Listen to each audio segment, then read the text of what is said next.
ओम सर्वधर्मस्थापकस्त्वं सर्वधर्मस्वरूपकः आचार्याणां महाचार्यो रामकृष्णाय ते नमः। यथाग्निर्दाहिका शक्ति रामकृष्णे स्थिता हिया सर्वविद्यास्वरूपां तां शारदां प्रणमाम्यहम्। परतत्त्वे सदा लीनो रामकृष्ण समाज्ञया यो धर्मस्थापनरतो वीरेशं तं नमाम्यहम्। वीरेशं तं नमाम्यहम्। भगवान श्री रामकृष्ण देव, जगत जननी माँ शारदा जी और स्वामी जी को प्रणाम अर्पित करता हूँ। मेरे गुरुदेव पूजनीय स्वामी भूतेशानंद जी महाराज को मेरा प्रणाम है और आप सभी को प्रणाम। आज 18वां अध्याय का हम लोग पहले 16वां श्लोक पढ़ते थे पिछली बार, करीब करीब आगे तक गए हैं, थोड़ा सा बाकी है, उसको करके फिर आगे चल गए 17वां अध्याय में, आज श्लोक में अभी। लेकिन एक आज भजन गाना है, बंगाली भजन और फेमस पड़ा भजन है जो नरेंद्रनाथ दत्त ने स्वामी रामकृष्ण देव के पास, भगवान श्री रामकृष्ण देव के पास गाए थे जब उनका दक्षिणेश्वर में दर्शन करने गए थे। तो वहाँ उन लोगों ने उनको गाया था, मन चलो निज निकेतने संसार विदेशे विदेशी विदेशी भ्रम के न अकारण है, ये गाना है। तो मैं गाना को भी गाता हूँ। बंगाली गाना है। मन चलो निज निकेतने, मन चलो निज निकेतने संसार विदेशे विदेशीर बेशे भ्रम केन कारणे। मन चलो निज निकेतने विषय पंचक आरभूतगण सब तोर पर केहो न आपन। विषय पंचक आरभूतगण सब तोर पर केहो न आपन। पर प्रेमे केन होय अचेतन, पर प्रेमे केन होय अचेतन भूली छापन जने। मन चल निज निकेतने, मन चल निज निकेतने सत्य पथे मन करो आरोहण। प्रेमेर आलो जाले चलो अनुक्षण। सत्य पथे मन करो आरोहण। प्रेमेर आलो जाले चलो अनुक्षण। संगे ते संबल राखो पुण्य धन गोपने अति जतने। लोभ मोह आदि पथे दस्युगण पथिकेर करे सर्वस्व मोषण। लोभ मोह आदि पथे दस्युगण पथिकेर करे सर्वस्व मोक्षण। परम जतने राखो रे प्रहरी समदम दुई जने। मन चल निज निकेतने, मन चल निज निकेतने। साधु संग नामे आछे पान्थ धाम। श्रांत होले तथाय करिबे विश्राम। साधु संग नामे आछे पान्थ धाम। श्रांत होले तथाय करिबे विश्राम। पथ भ्रांत होले सुधाइबे पथ से पान्थ निवासी गणे। यदि देखो पथे भैरी आकार प्राणपणे दियो दोहाई राजार। यदि देखो पथे भैरी आकार प्राणपणे दियो दोहाई राजार। से पथे राजार प्रबल प्रताप समंडरे जार शासने मन चल निज निकेतने, मन चल निज निकेतने। संसार विदेशे विदेशीर बेशे, भ्रम केन करणे। मन चल निज निकेतने, मन चल निज निकेतने।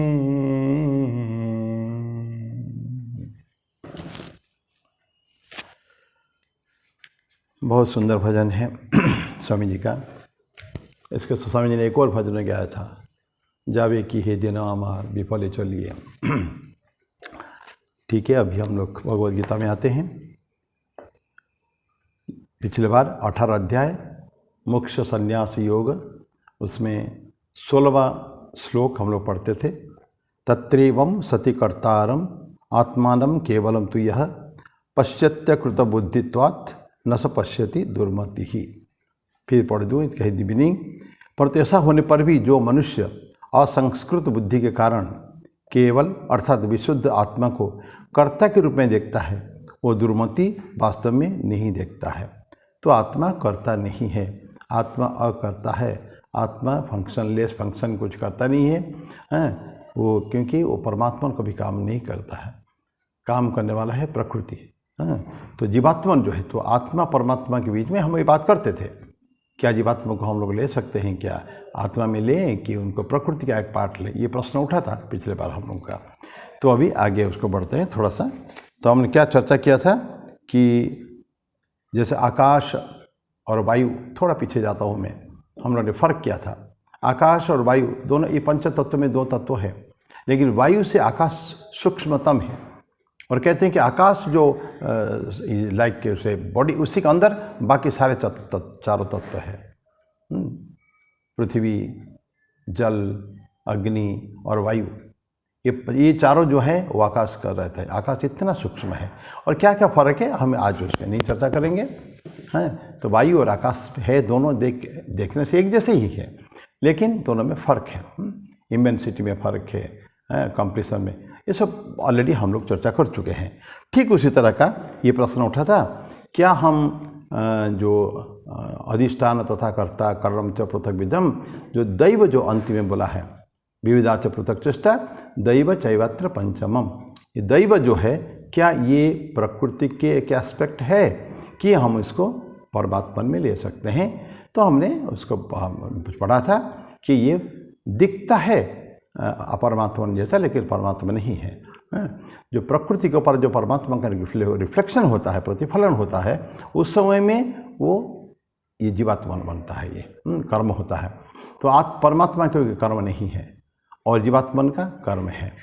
ये फर्क भी कुछ हमने देखा था, जीवात्मा और परमात्मा। ये जीवात्मा ये काम करता है, लेकिन परमात्मा कोई काम नहीं करता है। तो हमने कर्म बोल दिया था, गाड़ी का जो उदाहरण लिया था कि पृथ्वी के ऊपर होता, अर्थ के ऊपर सब कुछ होता है, रिसोर्सेस भी वहीं से आया, वही सपोर्ट है गाड़ी का चलने के लिए, रहने के लिए, लेकिन फिर भी अर्थ इज़ एक्शनलेस, उसके कोई कर्म नहीं है। ठीक इसी तरह का है, सब कुछ परमात्मा में हो रहा है, लेकिन परमात्मा कोई काम कभी नहीं करता है, जो कुछ करता है ये प्रकृति करता है। तो ये आत्म चैतन्य जो है, आत्म चैतन्य की बात यहाँ आती है। आत्मा का जो चैतन्य स्वरूप, जो रूप जो है, क्या सच्चिदानंद बोलते हैं ना, सच्चिदानंद स्वरूप है, सच्चित और आनंद, ये चैतन्य सत्ता, सत्व तो एग्जिस्टेंस है, हम देख नहीं पाते हैं। चित्त आनंद स्वरूप है, ज्ञान स्वरूप है, और आनंद है, आनंद स्वरूप। चित्त है ज्ञान स्वरूप, शाइनिंग, और आनंद है ये सुख के, जो सुख तो इंद्रिय भोग में होता है, सुख और आनंद में बहुत बहुत फर्क है। तो ये आनंद स्वरूप है, तो सच्चिद आनंद। तो वही बोलते हैं कि जो आत्म चैतन्य, ये जो उसका रिफ्लेक्शन, जो प्रतिफलन जो होता है, प्रतिबिंबित होता है किसके, प्रकृति के ऊपर, तो ये जीवात्मन होता है, और उसके प्रकृति का कोई काम है। तो जीवात्मन कर्म करता है, पहले हम पढ़ चुके हैं, और परमात्मा कोई काम करता नहीं है। तो it is A category of प्रकृति। जो प्रश्न उठा था पिछले बार हम चर्चा किए थे, क्या जीवात्मन, ये जो दैव जो है वो क्या है, वो प्रकृति है कि पुरुष है? तो देखिए, प्रकृति का एक अंश है, ठीक जैसे जीवात्मा उसी तरह का वो भी है। तो ये, और जीव और जगत हम दो चीज़ें, दो तत्व हैं। ये दोनों के दोनों कहाँ होते हैं? अपीयरेंस परमात्मा, सब परमात्मा से सृष्टि है, उसी के ऊपर वो अपीयर होते हैं, कुछ दिन खेलते हैं, स्पोर्ट करते हैं और फिर उसी में विलीन भी हो जाते हैं, उसी से निकलते हैं, खेलते हैं। जैसे स्वामी जी सागर के लहर के बारे में बोलते हैं, ठाकुर भी बोले हैं कि महा अनंत महासागर, उसके अंदर बुलबुले भी उठते हैं और ह्यूज पहाड़ जैसा, बड़े बड़े वृक्ष जैसा बड़े बड़े वो भी उठते हैं, तरंगे लहरें भी उठते हैं। पर ये छोटा सा बुलबुला एवं विराट विशाल का जो उनका लहरें हैं, ये दोनों के बैक में बेसिस में क्या है? दैट अनंत महासागर है। वो अंदर शांत है, उसमें कोई कल्लोल नहीं है, कोई उसमें लहर नहीं अंदर। बहुत सुंदर स्वामी विवेकानंद डी बालाजी को लिखते हैं, मद्रास के ठीक शिकागो पार्लियामेंट जाने से पहले बॉम्बे से लिखते हैं उनको कि एक चिट्ठी, बहुत सुंदर चिट्ठी लिखे हैं, छोटा सा 1.5 पेज का है, लेकिन बोलते हैं कि जैसे तुम्हारा हृदय ऐसा होना चाहिए जैसे अनंत सागर है। सागर ऊपर हम बहुत देखते हैं, हिल्लोरे लगाने वाले बड़े बड़े लहरें देखते हैं, लेकिन you go deep down as absolute calm and quiet, सब कुछ शांत है। ये भावनाएं उसको बोलते हैं कि तो हमारे हृदय भी ऐसे होना चाहिए। ऊपर लगता है अपेरेंटली कि ना ये कुछ लहर खूब है, बहुत एजिटेशन है, उत्तेजना बहुत है ऊपर, लेकिन उत्तेजना काम नहीं है एक्चुअली अंदर सब कुछ है, अंदर है, अंदर होना चाहिए, बिल्कुल शांत भावना होनी चाहिए। वही बोलते हैं परमात्मा बिल्कुल शांत है। तो ये जो चिदाकाश में, हम चिदाकाश है, चिदाभास की बात किए थे, तो परमात्मा चिदाकाश ऐसी है, तो कांस्टेंट है, हमेशा वो कांस्टेंट है। और ये इमूवेबल पे, मूवेबल, मूव भी नहीं करते हैं, एक जगह शांत भाव से रहते हैं, स्टैटिक है एंड फुल परफेक्शन, परफेक्ट भी है, वो पूर्ण है। जानते हैं ना, परमात्मा पूर्ण है उसमें, क्योंकि जीवात्मा विभिन्न संस्कार लेकर आया है, इसीलिए बोलते हैं कि वो उसमें कुछ ना कुछ तो इम्परफेक्शंस भी है, अपूर्णता है, लेकिन परमात्मा जो है वो पूर्ण है बिल्कुल। चिदाकाश कहे या परमात्मा के नाम देते हैं, ये सब तो जीव और जगत पहले हम चर्चा करते थे, वो जैसे लहरें उठते सागर से उठते हैं, थोड़ी देर लगता है कि ऊपर है, विद इन सेकेंड्स हम देखते हैं फिर वो लहर नीचे आता है, फिर एक विराट। कभी जाके समुद्र के किनारे देखिए, हम लोग पूरी जाते रहते हैं, देखते हैं हम सागर किनारे खड़े हैं, बहुत बड़े बड़े लहर दूर से दिखता है, आते हैं, लेकिन जाते सागर के किनारे में आते हैं, एक दो लंबे थोड़ा सा लेके चले जाते हैं, और फिर वापस जाते हैं, फिर कोई लहरें आते हैं। तो कभी कंस्टेंट नहीं है, चुपचाप आप देख आनंद लेते रहिए, उसका देख के आनंद लेते रहिए, बस वही बात है। तो बोलते हैं कि ये परफेक्ट है, और ये कौन चैतन्य सत्ता जो है, लेकिन जो कुछ वो जीवात्मन नहीं है, जीवात्मन ये इम्परफेक्ट उसमें है, इम्परफेक्शन से कुछ ना कुछ उसमें कमियां हैं, और जीवात्मन जानता उसको। अंत में ये बोलते हैं कि जो सही व्यक्ति जो है, जो आध्यात्मिकता में आगे को बढ़ चुका है, वो समझता है कि जीवात्मन ही कर्म करता है, और परमात्मा को इसका चिदाकाश कहिए या आत्म चैतन्य कहिए, ये सब नाम अलग अलग केवल है, ये कर्म नहीं करते हैं कभी भी। तो आत्मा, हम भी आत्मा स्वरूप है, हम भी, हमारे पास कोई कर्म नहीं है, लेकिन वो बोलते हैं कि दुर्मति जो है, जो जानते नहीं है, वो सोचते हैं कि आत्मा कर्म करने वाला है, लेकिन एक्चुअली आत्मा कभी कोई कर्म करने वाला नहीं है। ये आपका 16वां श्लोक था। अभी जाते हैं 17वां श्लोक में। यस्य नाहंकृत भाव, बहुत सुंदर श्लोक है। मैंने एक व्यक्ति जो इसका अहंकार के भाव बिल्कुल नहीं है, बुद्धि जिसका टेंटेड नहीं है, अपवित्र नहीं है, मतलब यस्य नाहंकृत भाव बुद्धि यस्य न लिप्यते हत्वापि स इमान लोकन न हंति न निबध्यते। क्या हिंदी में बोलते हैं, जिसमें अहंकृत अर्थात मैं करता हूँ इस प्रकार का भाव नहीं है। बारंबार लंबे समय से हम इसी बात पर चर्चा कर रहे हैं कि मैं करता हूँ, कर्तापन भोक्तापन आत्मा में नहीं है, जो कुछ है जीवात्मा में है, परमात्मा में नहीं है। तो जिस व्यक्ति में भी मैं करता नहीं हूँ ऐसा भाव सोच करता है, इसके ठीक पहले पढ़े हैं, ये करता नहीं है, आत्मा करता नहीं है। जिसमें अहंकृत अर्थात मैं करता हूँ इस प्रकार का भाव नहीं है, तथा जिसकी बुद्धि कर्म फल में लिप्त नहीं होती, बुद्धि भी लिप्त हो जाती है कभी कभी कर्मफल में भी। कर्मफल जहाँ लिप्त हुआ कि फिर अटेंटेड अपवित्र हो गया, फिर वो तो लिप्त हो जाती, नहीं होती है। जिसकी बुद्धि कर्मफल में लिप्त नहीं होती वो इन समस्त प्राणियों को मारकर भी वास्तव में नहीं मारता। सारे प्राणी ईमान लोकन हत्वापी से ईमान लोकन, पूरा लोक इस सब पर सभी को अगर मार दे, सभी को, ये प्राणियों को, समस्त प्राणियों को मारकर भी वास्तव में नहीं मारता है और न पाप से बद्ध ही होता है, तो पाप नहीं लगता। और हम लोग पढ़ते हैं कि नहीं, थोड़ा सा कर्म, हमारा कर्म का संस्कार हमारे पर है, जितने जैसे कर्म करेंगे वैसा फल देगा भगवान, हमको भोगना है। गलत काम किए हैं तो भोगना है, उसको पश्चाताप कर सकते हैं आगे चल के, नहीं प्रभु मुझसे ये नहीं होगा, लेकिन ये जो किया हूँ उसके ऊपर माफ़ी मांगना चाहिए।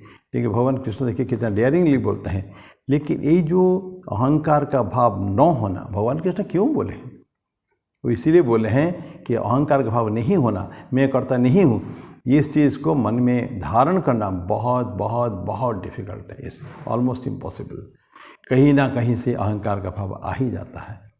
तो ये बोलते हैं कि उस कर्मफल में जिसका बुद्धि लिप्त नहीं होती वो इन समस्त प्राणियों को मारकर भी नहीं मारता और न पाप से बद्ध होता है। तो ये यहाँ तक भगवान कृष्ण ने दे दिया छूट।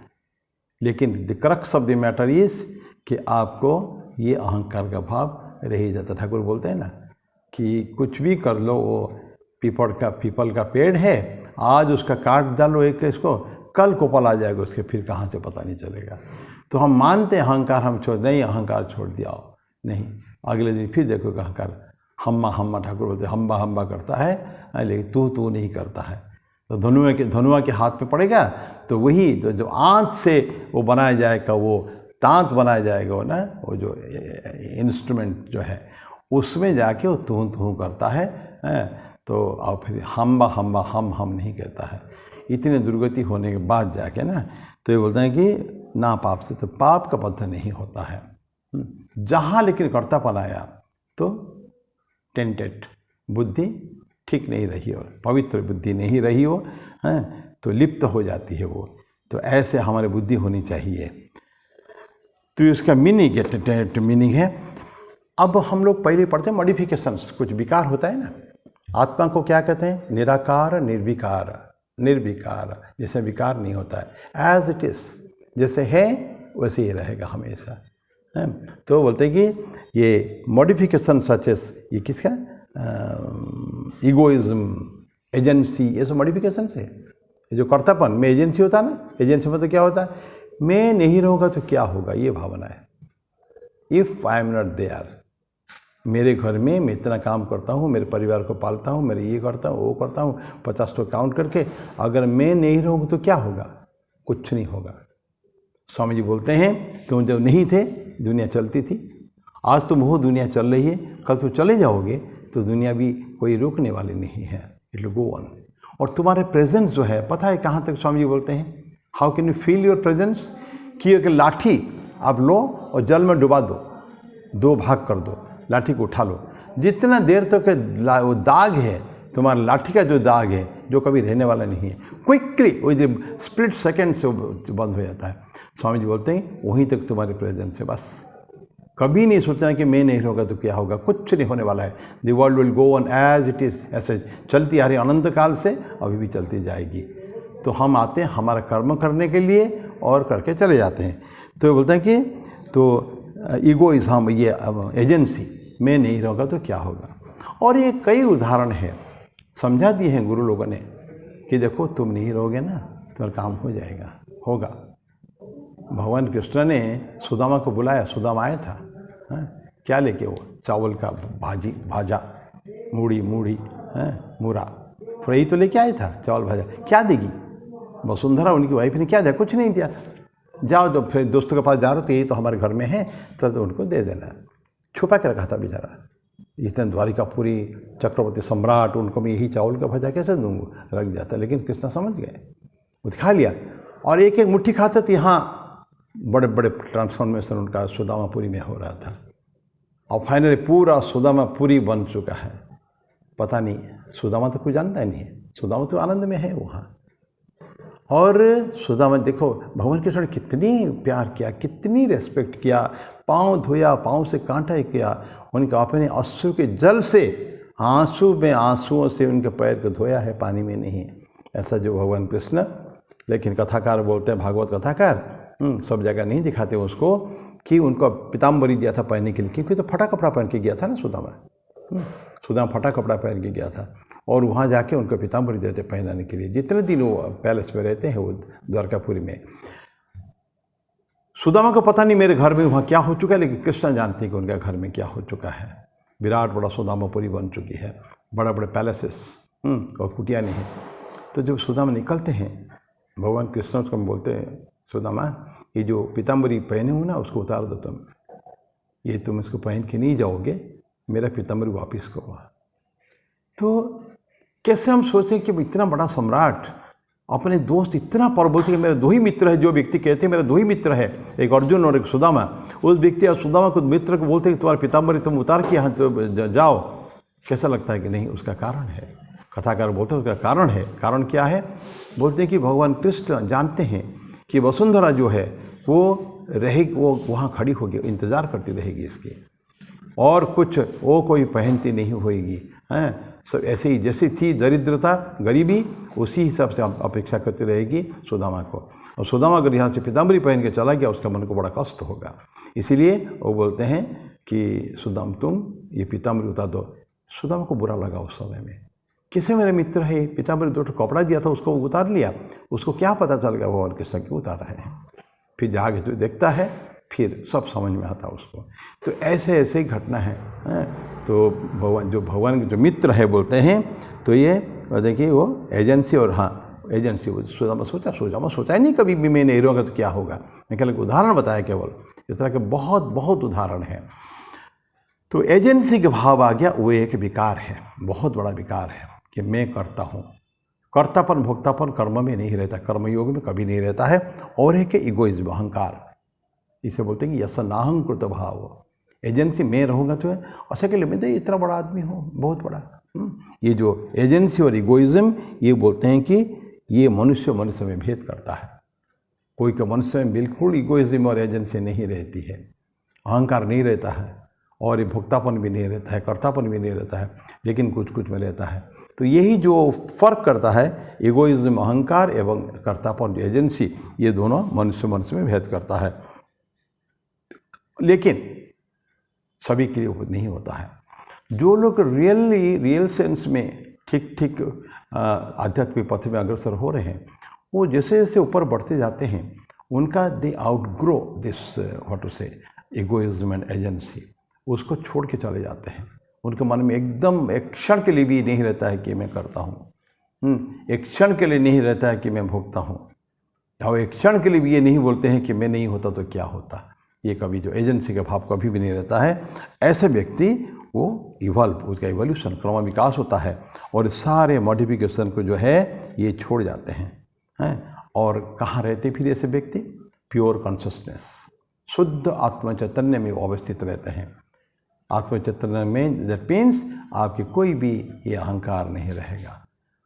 चैतन्य सत्ता, बिल्कुल अखंड चैतन्य सत्ता भगवान का, ईश्वर का, वो आपके पास रहेगा, उस व्यक्ति के पास। वो सारे वो ख़त्म कर देंगे मॉडिफिकेशन, विकार जितना है, और प्योर कॉन्शसनेस में है।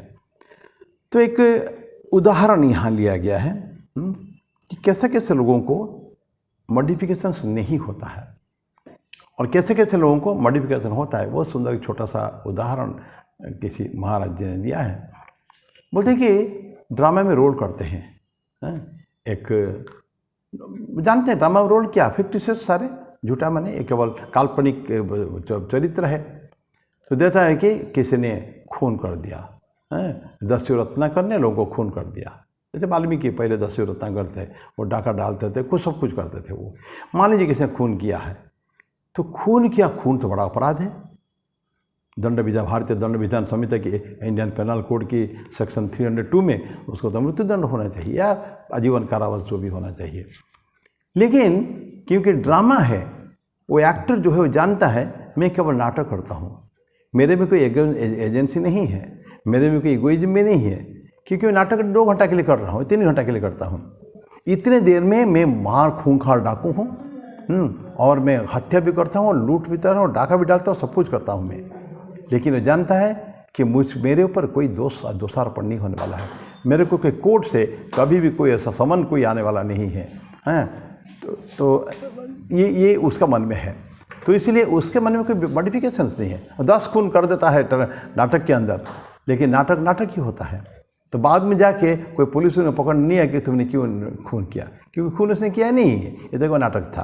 तो ऐसे व्यक्ति में बोलता है कि या तो खुद मर्डर भी उसका खुद का भी हो सकता है, वो मर्डर करता भी है और कभी उसका मर्डर हो भी जाता है। ना तो उसको कभी दंड विधान होगा, ना तो ड्रामा में जिसने उसको मारा है, खून किया है, उसको दंड विधान होगा। ये दोनों में किसी को नहीं होने वाला है। ड्रामा समाप्त, रात गई, रात बाद गई, बस ये बातें होती है। तो ये यहाँ कोई मॉडिफिकेशन नहीं होता। क्यों? यहाँ हम आते हैं कर्तापन का। वो व्यक्ति जो खून करता है ड्रामा में या उसका खून होता है, वो जानता है कि मैं कुछ हूँ नहीं इसमें, it just I am playing the role of a dacoit और ए मर्डरर जो है ना, तो इम्पोस्टर कहते हैं। तो ऐसा मैं नोट करता, ख़त्म हो गया, जाके घर में चुपचाप चाय पी के भात खा के चुपचाप सो जाएगा, उठ के फिर अपना काम करेगा। लेकिन जो रियल मर्डर अगर कहीं हो गया तो सचमुच कोई मर्डर हो गया, वहाँ नहीं, ड्रामा में नहीं, कहीं और हो गया, तो क्या क्या हो जाता है। बिल्कुल पुलिस आएगी, उसको धरपकड़ होगा, उसको लेंगे, उसको हिरासत में लेंगे, उसको फिर केस चलेगा, फिर साक्ष्य प्रस्तुत होंगे, लंबा प्रोसेस क्रिमिनल प्रोसीजर कोड के हिसाब से, फिर उसको दंड विधान होता है।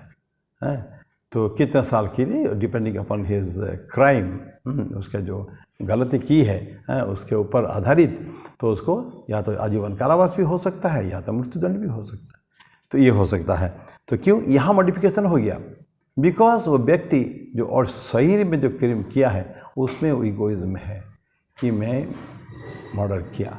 तो ये बात इसकी बोलता है कि तो मॉडिफिकेशन उसके अंदर नहीं आएगा।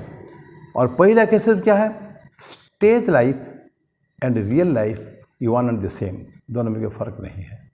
जो स्टेज लाइफ है वो रियल लाइफ भी है। तो जीवन में जैसे जीता है तो स्टेज लाइफ ऐसे ही जिया होता है, बस ऐसे ही, जस्ट ड्रामा का जैसा। और ऐसे लोग जीवन को भी एक नाटक के हिसाब से भी लेते हैं। रहना है किसी तरह का, हमको जीवन धारण करने का है।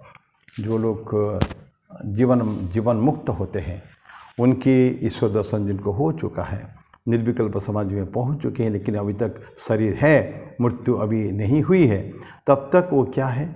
एब्सोल्युटली ऐसे, बिल्कुल ठाकुर कहते हैं कि सूखे पत्ते के बराबर रहता है।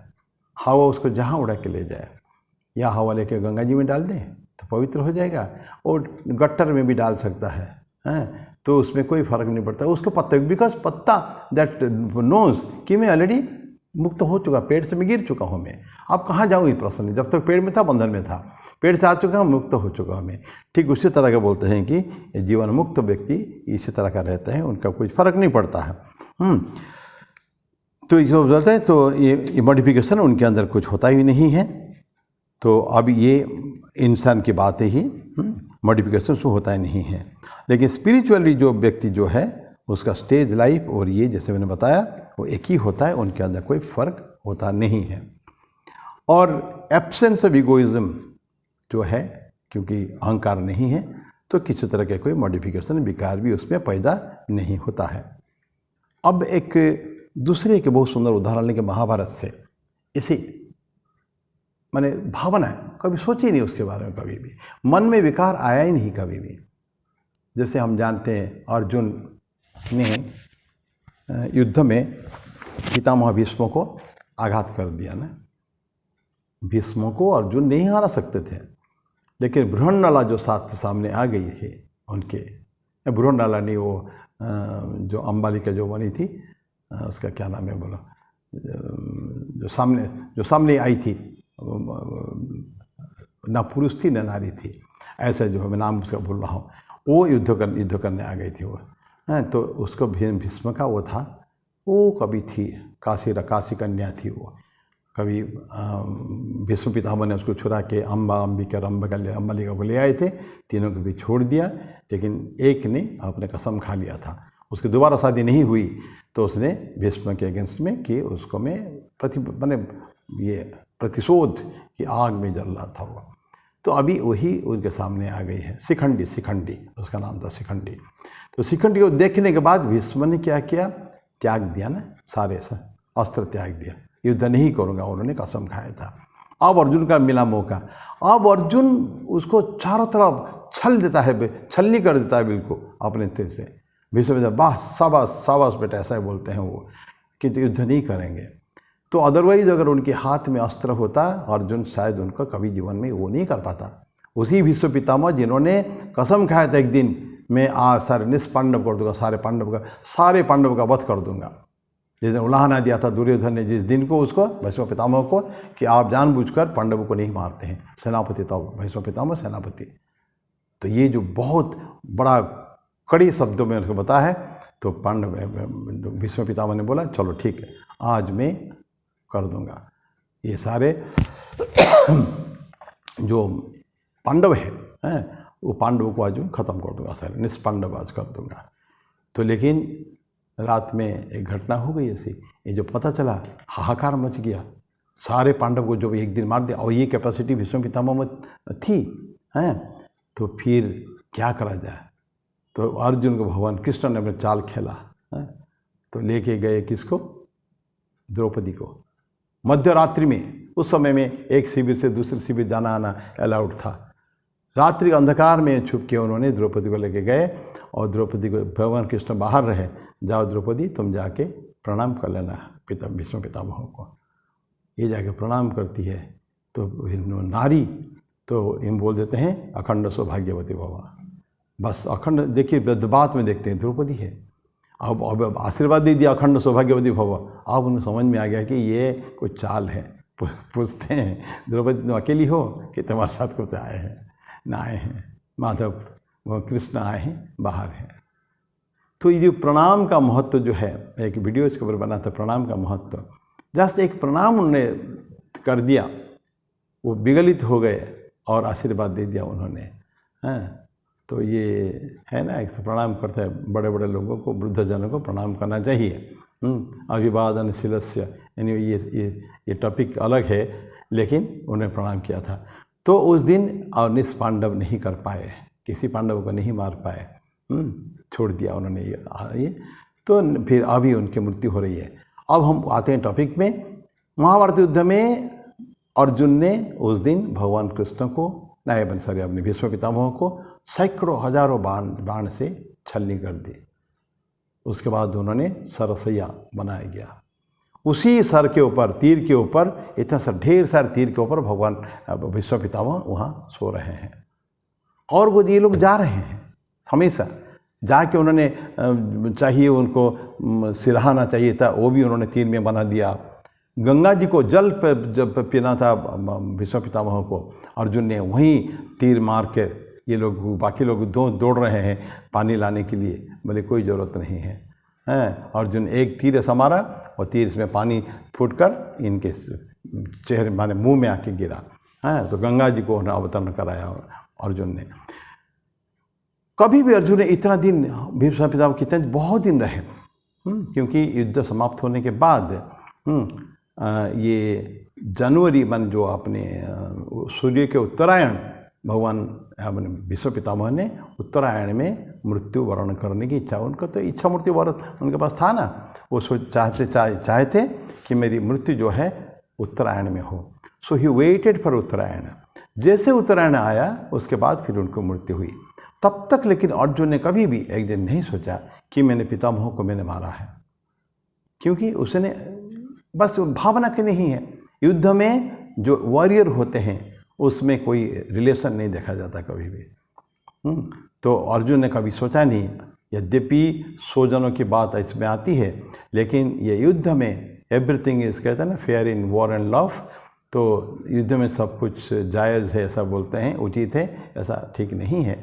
लेकिन जो भी है, तो उन्होंने युद्ध में मैंने मेरा कर्तव्य का निर्वहन किया, ऐसा अर्जुन सोचता है। कभी भी लास्ट तक एक क्षण के लिए नहीं सोचा कि मैंने पितामह को मारा है। और इतना कष्ट पाकर युद्ध भीष्म पितामह जीवित है, इंतज़ार कर रहे हैं, दारुण कष्ट पा रहे होंगे डेफिनेटली, लेकिन कभी भी उन्होंने सोचा नहीं कभी भी कि अर्जुन ने मेरे को ये कष्ट दिया है, मारा है, मुझे जीता, वैंक्विशिंग बोलते हैं, मैं हारा और अर्जुन जीता। ये भीष्म पितामह नहीं सोचते हैं, और अर्जुन भी नहीं सोचता है कि भीष्म मेरे पितामह हारे हैं और मैं उनको जीता हूँ। तो क्यों ऐसा है? क्योंकि कभी भी वो उन्होंने मन में ये बात एक चिंता कभी नहीं आई है कि मैं जीता हूँ या मैं हारा हूँ, ये बात और कभी भी नहीं हुआ है। तो भीष्म ने उनके केवल चोला बदल दिया वहाँ, तो जो इंतज़ार करते थे उसके लिए। बहुत सुंदर उसकी बात है, ये टॉपिक ज़रूर नहीं है, लेकिन उससे वंडरफुल सिनारियो, भगवान जो भीष्म पितामह जो मरते हैं, मृत्यु जो होती है, कितना शांति से उनको सुनाया विष्णु सहस्त्र नाम भगवान कृष्ण के बारे में। भगवान कृष्ण के बहुत बड़ा भक्त थे भीष्म पितामह, बहुत बड़ा भक्त। यदि भी सामने खड़े हैं, युद्ध में सामने खड़े हैं, लेकिन कितनी उनकी रिस्पेक्ट, कितना सम्मान भगवान कृष्ण के लिए है। अंत में ये बात कही समाप्त करें हम, भगवान, ये इस टॉपिक आज का टॉपिक है नहीं है, लेकिन जब भगवान कृष्ण की बहुत सुंदर स्तुति करते Bhishma, what a wonderful thing, बहुत सुंदर हैं, तो प्रार्थना करते हैं सारे। लेकिन एक चीज़ बोलते हैं कि मेरी की इच्छा पूर्ण रह गई, माधव कृष्ण मेरी की इच्छा पूर्ण रह गई। क्या है? मेरी एक कुंवारी कन्या है, उसका विवाह मैं कभी नहीं दे पाया, उसका विवाहित अविवाहित रह गई। तो बाकी जो खड़े हैं ये सभी सोचते हैं ये पितामह तो जब आजन्म ब्रह्मचारी है तो उनको कुंवारी कन्या कहाँ से आ गई। कृष्ण जानते हैं क्या कहना चाहते हैं, तो बोलते हैं कि स्पष्ट करिए पितामह। तो बोलते हैं कि मेरा हृदय मैं अर्पण करना चाहता था, मेरा हृदय मंदिर में तुमको आसीन करना चाहता था। यदि भी आसीन है, ऐसा नहीं है। भीष्म पितामह बहुत बड़ा भक्त थे भगवान कृष्ण के, तो उनके हृदय में भगवान कृष्ण ही आसीन थे, लेकिन फिर भी उनके मन में आता है कि मैं जो चाहता था, मेरा विवाह, मेरा हृदय का विवाह वो तुम्हारे चरण कमल से हो जाए, तुमसे हो जाए, मैं नहीं कर पाया। ऐसा करके फिर उसके बाद मृत्यु हो जाती है। भगवान कृष्ण की उपस्थिति में ही वहीं सभी खड़े हैं, वो उनके शरीर चला जाता है। तो आज हम इसको यहीं समाप्त करते हैं, फिर अगले बार फिर देखें। थोड़ा सा बचा है इसमें 17वां श्लोक में, बहुत ज़्यादा नहीं है, तो अगले बार इसको पढ़ेंगे। तब तो मैं मेरी वाणी को विराम दूँ। ओम शांति शांति शांति। हरि ओम तत्सत। श्री राम कृष्णार्पणमस्तु।